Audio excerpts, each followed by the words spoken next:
Hello, I'm Christy and I'm obsessed with eating healthy on a budget. If you haven't already, please subscribe to this channel as I love to share my budget recipes and money-saving tips with you. In this video, I go to the food pantry and get a nice distribution of food that includes processed food, some fruits and vegetables, and pantry staples like rice and canned goods. Whether you're just trying to save money or you're on a fixed income, it's always good to know how to cook using the food you actually get from the food bank. What I have available, of course, is gonna be a little bit different from what you can get from your food bank. I'm gonna show you some recipes using some pretty common food bank ingredients. We've got some great ingredients to work with, including a special score on this butter and chicken. Let's make a yummy burrito bowl using these black beans, chicken, and rice. And we'll start by cooking up some refried black beans.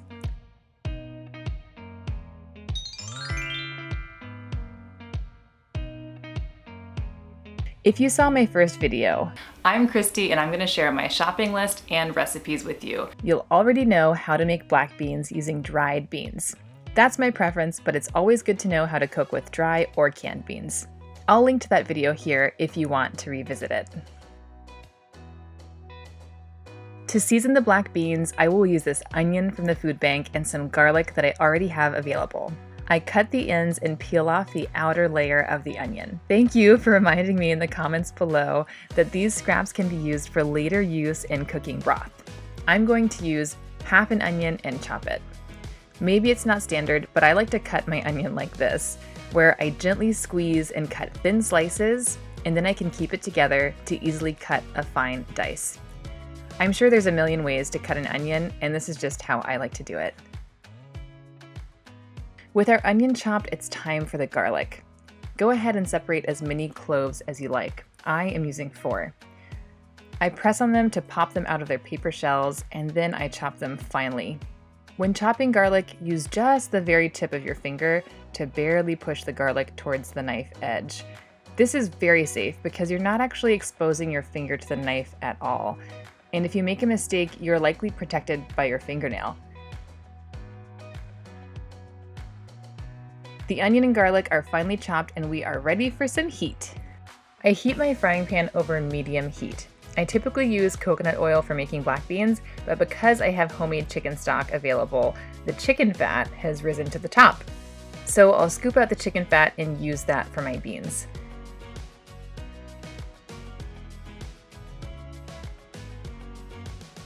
Once the fat is hot, I add the onion and garlic. Then stir really well to coat in the oil or fat. Let cook until slightly golden and just until it starts sticking to the pan. Then add your black beans. I open the can to see what I'm working with here. A soft mess of beans. This is one reason why I prefer making my beans from dry beans, because I can cook them to the exact consistency that I like. These are so soft that I'm worried they will get smushed up when I drain them, but I go ahead and rinse and drain 2 cans of black beans and add them to the frying pan. Now I'm going to add the chicken broth. Give it a good little stir. Then I'm going to add ground cumin. I'll use 2 teaspoons of this. You can add spices like crushed red pepper, cayenne, or chili pepper if desired. And salt to taste and stir. I love Bragg's liquid aminos, and you've probably seen me use it in dozens of recipes, but I'm out right now. So right now I happen to have this little packet of soy sauce left over from a takeout meal, so I'm going to use that to give my black beans a little extra kick of flavor. Then I'm going to come in here with a fork and start mashing up the black beans until they reach a desirable consistency. I think these are looking really good, so I'm going to turn off the heat and call them done. For the chicken, I quickly chop up the other half of this onion and half of a green bell pepper that I have available. I cut my chicken into cubes and start cooking it in a frying pan with 2 tablespoons of coconut oil. Add salt and pepper. What's better, light or no light? Light? No light. I do miss the natural light that poured into my old kitchen. For now, just let me know what you think is better, no light or light. I add some crushed red chili pepper and fry these up until they start to turn a little bit golden brown. Then I add the onion and green bell pepper. Stir it up and cook until slightly golden and the veggies are tender. For a special treat, I have made some homemade sour cream. If you haven't done this before, it is so easy and delicious. I show you how to make sour cream in my first ever YouTube video on this channel, and I will link to that recipe here in case you're interested. I start my burrito bowl with a piping hot serving of rice, followed by black beans, chicken, and a dollop of sour cream. Top with cilantro, salsa, and anything else you wish. This next part of the video is really about using random cans of tomatoes and pasta to make a yummy marinara sauce. I started recording this video when I was still in my old kitchen in Oakland before I moved. Looking back on this video I recorded months ago, holy moly, I still can't figure out why I had so many onions. My only guess is that I wanted to make a lot of marinara sauce because the food pantry always gives so many cans of tomatoes. Anywho, these onions came from the food pantry, and the only ingredients I'm adding are garlic and this old bell pepper that I have on hand. They will really help flavor the marinara sauce.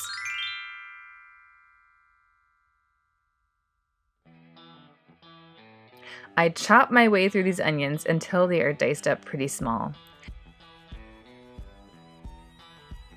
Then chop the bell pepper. In case you haven't cleaned a bell pepper before, it's really easy to cut it in half and then just carefully rip out the seeded center. I also pick off these soft, flavorless white parts inside the bell pepper if they're really big. Then just chop it up.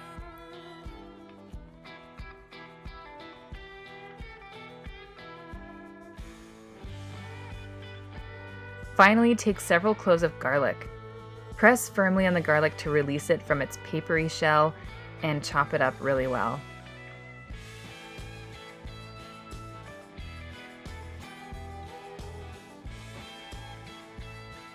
With your skillet on medium-high heat, add 2 tablespoons of oil. Then add your veggies. I didn't use all those onions that I chopped up. Probably about 1 cup of chopped onion is plenty. Then stir to coat in the oil and let this cook until it begins to get slightly golden. I let this cook covered for about 5 minutes or until it starts to stick to the pan. Then it's time to get our tomatoes ready. I only have 1 can of actual pureed tomato sauce, and then I have all these random cans of diced tomatoes. I simply stick them in a blender and puree. This will be perfect for a sauce, supplemented with some tomato paste for extra flavor. Back at the frying pan, I add my 1 can of tomato sauce and 2 cans of pureed diced tomatoes. Then I add a couple heaping spoonfuls of tomato paste. Give it a nice stir and mix everything together really well while cooking over low heat.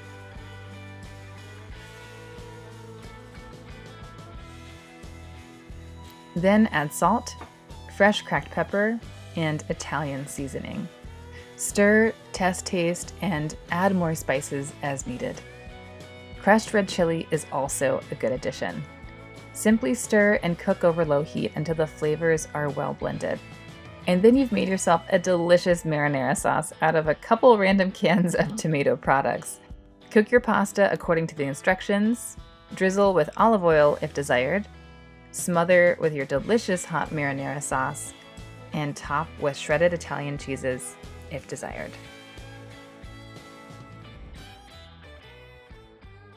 I hope you enjoyed my burrito bowl and marinara sauce using food pantry items. And I obviously have a lot more ingredients to use that I got at the pantry this time. I'm gonna save that though for my next video. Those potatoes that I got, well, I've made some potato recipes recently, so I will link those here for you all. And I'm gonna come up with some more potato recipes to share with you, and also a recipe for canned tuna. Because I don't eat canned tuna that often, I'm actually kind of excited to be inspired to do something different with canned tuna. Whatever your reason for watching this video, I hope that you got some good ideas of what you can do with ingredients from the food pantry. It just takes a little bit of creativity. Sometimes the food bank that I go to will give the same ingredients over and over again. Some of those things are canned tomatoes and pasta and potatoes.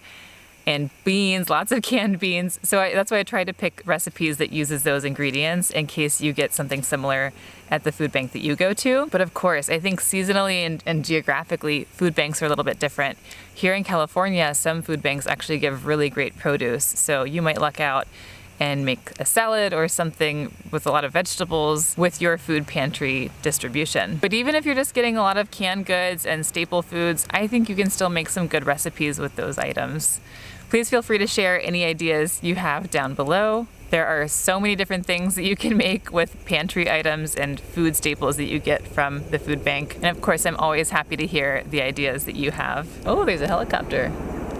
Helicopter. If you enjoyed this video, please give it a like and happy cooking.